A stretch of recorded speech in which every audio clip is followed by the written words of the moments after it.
Hey, welcome back to the Glycogen Cycling channel. So a couple weeks ago, I made a video on my Bontrager XXX shoes, and essentially I went over all the costs of, how much these shoes cost me based on how many miles I've ridden. So if you want to watch that video, check it out in the top right corner of your screen. The reason I wasn't too upset about my shoe breaking was because I had a backup pair that was sitting in a box for basically 2 or 3 years even. And the other day the same thing happened. The BOA broke off, and this time it wasn't because of a crash or anything. It just randomly broke off when I was riding.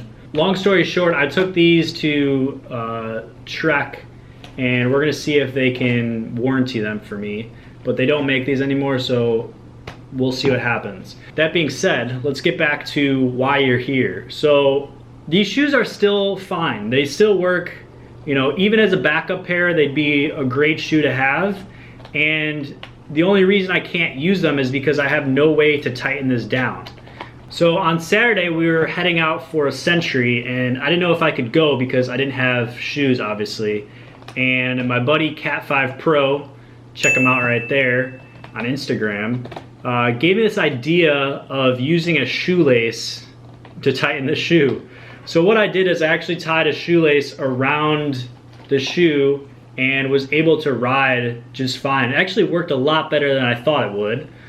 But because of that, there was a lot of pressure on the top of my foot, especially 3 hours in. It did start to hurt a little bit. So I was wondering if there's a way to actually improve this and get some more life out of these XXX shoes.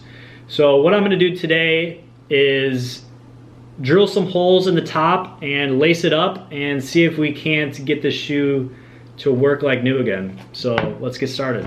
So the first thing I did was take a razor blade to the leftover part of the BOA that was still attached to the shoe.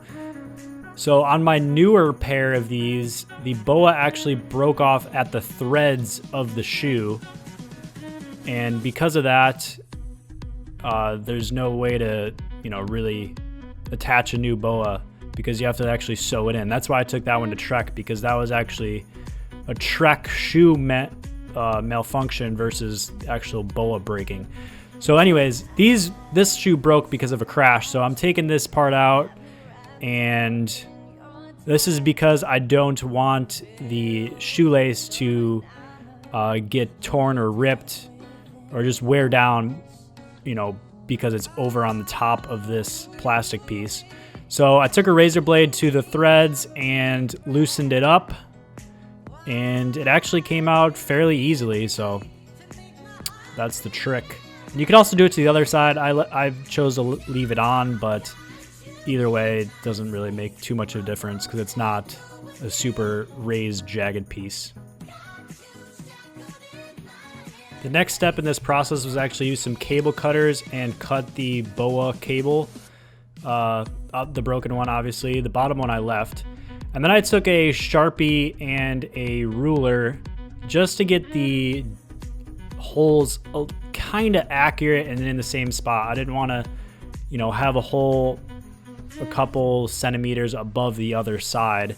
So I just used this to kind of make it somewhat accurate. Obviously it's not perfect, but come on, we're making a makeshift shoelace shoe. So I put some dots there to make some holes for where I drill. And then we had the fun part of this whole process, which is actually drilling the holes into the side of the shoe. You can see I kind of tucked the lip of the shoe inside a little bit.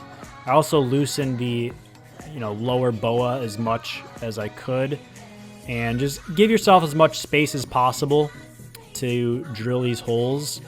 One thing I'd recommend is only doing 4 holes. I did 5 on each side, and I think if you did 4 and spaced them out evenly, that'd be plenty of holes to keep your shoe inside your foot. All right, so now that we have drilled the holes, let's lace it up, see if it works.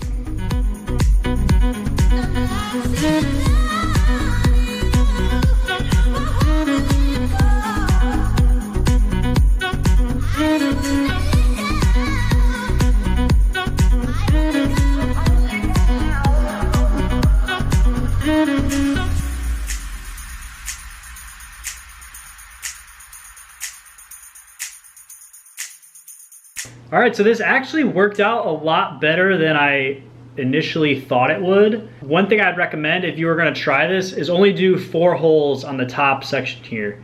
It gets a little bit bunched up with 5, so I only laced it through 4 holes, as you can see, and it seems to be working fine.